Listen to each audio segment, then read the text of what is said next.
రాజశేఖర రెడ్డి గారు ఉన్నప్పుడు 25 కిలోమీటర్ల రైల్వే లైన్ కూడా పడింది. కానీ ఆ తర్వాత మళ్ళీ 1 కిలోమీటర్ పడితే ఒట్టు. ఆ తర్వాత విభజన హామీ అన్నారు, నెరవేరుస్తాము అన్నారు. ఆ తర్వాత బీజేపీ పార్టీ అధికారంలోకి వచ్చింది. బీజేపీ పార్టీ చేసిందా అంటే బీజేపీ పార్టీ చేయలేదు.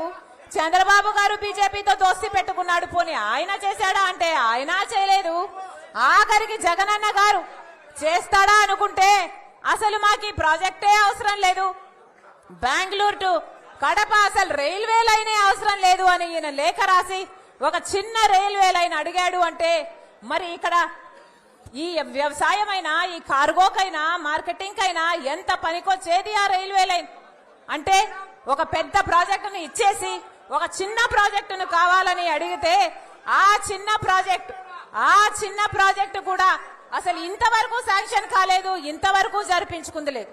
ఇది ఎలా ఉంది అంటే మట్టి బిందెను తీసుకొని బంగారు బిందెనిచ్చినట్టుంది.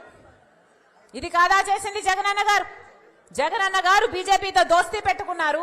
బీజేపీతో మీకున్న దోస్తీని, మీకున్న పలుకుబడిని ఉపయోగించి మరి రైల్వే లైన్ ఎందుకు రాలేదో కడప ప్రజలకు జగనన్న గారు సమాధానం చెప్పాల్సిన అవసరం ఉంది. పోనీ స్టీల్ ఫ్యాక్టరీ రాలేదు, రైల్వే లైను రాలేదు, పోనీ ఇక ఏ రకంగానైనా మీరు మేలు చేశారా అంటే ఒక్క రకంగా కూడా మీరు మేలు చేయలేకపోయారు. కనీసం అన్నయ్య ప్రాజెక్టులో మెయింటెనెన్స్ కూడా చేయకపోతే, దాని గ్రీసింగ్ మెయింటెనెన్స్ చేయకపోతే ఆ గేట్లన్నీ కొట్టుకుపోతే ఆ వరద నీరంతా వచ్చి 450 కుటుంబాలు ఇల్లు కోల్పోయాయి, 40 మంది ప్రాణాలు కోల్పోయారు. ఎంతమంది అసలు పశువులు ఎన్ని చచ్చిపోయాయి, ఎంత నష్టం జరిగింది, ఆస్తి నష్టం ఎన్ని వేల కోట్ల జరిగింది. పోనీ అదైనా ఆదుకున్నారా అంటే సర్కారు చేసిన తప్పుకు పాపం ప్రజలు బలైపోతే ఈ రోజుటి వరకు వాళ్ళ ఇల్లు లేకుండానే బతుకుతున్నారు తప్ప పోనీ వాళ్ళని ఆదుకున్న పాపాన కూడా పోలే.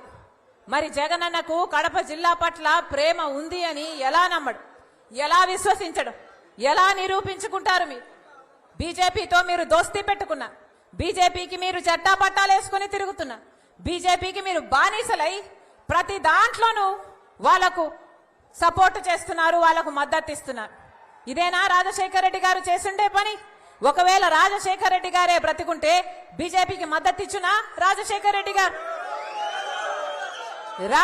రెడ్డి గారే బ్రతికుంటే బీజేపీ వల్ల ఏదైనా సాధ్యం అయ్యుండేది అని రాజశేఖర రెడ్డి గారి నమ్మేవారా? రాజశేఖర రెడ్డి గారు మద్దతు ఇచ్చేవారు. మరి రాజశేఖర రెడ్డి గారి ఆశయాలను నిలబెట్టిన వాళ్ళు ఎలా అవుతారు మీరు అని అడుగుతున్నాం. రాజశేఖర రెడ్డి గారు బీజేపీ పార్టీని ఎన్నిసార్లు వ్యతిరేకించలేదు, ఎందుకంటే అది ఒక మతతత్వ పార్టీ కాబట్టి. రాజశేఖర రెడ్డి గారి మార్కు ముస్లిం రిస్క్ 4% రిజర్వేషన్ ఇవ్వడం. అదే బీజేపీ పార్టీ ఏం చేసింది? గోధ్రాలో ముస్లింలను నరికి చంపేసింది, మణిపూర్ లో క్రైస్తవులను నరికి చంపేసింది. అందుకే కదా రాజశేఖర రెడ్డి గారు బీజేపీకి ఎప్పుడూ వ్యతిరేకించారు. మరి అలాంటి బీజేపీ పార్టీకి జగనన్న గారు ఇంత బేషరతుగా మద్దతు ఇస్తున్నారు అంటే మీరు రాజశేఖర రెడ్డి గారి ఆశయాలను నిలబెట్టిన వాళ్ళు ఎలా అవుతారు అని కడప ప్రజలకు సమాధానం చెప్పాలి జగనన్న గారు.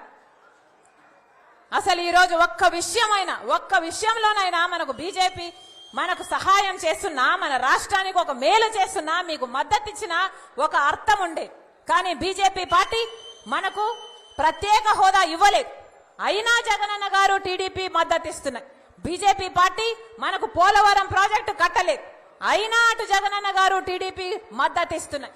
బీజేపీ పార్టీ మనకు రాజధాని విషయంలో సహాయం చేయలేదు, అయినా జగనన్న గారు చంద్రబాబు గారు బీజేపీ పార్టీకి మద్దతు ఇస్తున్నారు. బీజేపీ పార్టీ మన కడప స్టీల్ అయితేనేమి, మనకు రైల్వేలు అయితేనేమి, మన బిడ్డలకు ఉద్యోగాలు అయితేనేమి, మన రైతులకు ఒక ఆసరా అయితేనేమి, ఏ ఒక్కటి కల్పించకపోయినా ఇటు జగనన్న గారు అటు తెలుగుదేశం చంద్రబాబు గారు మొత్తం బీజేపీ పార్టీకే బానిసలైనప్పుడు ఇక మీ పార్టీలు ఎందుకున్నట్టు ఇక్కడ అని అడుగుతున్నాం.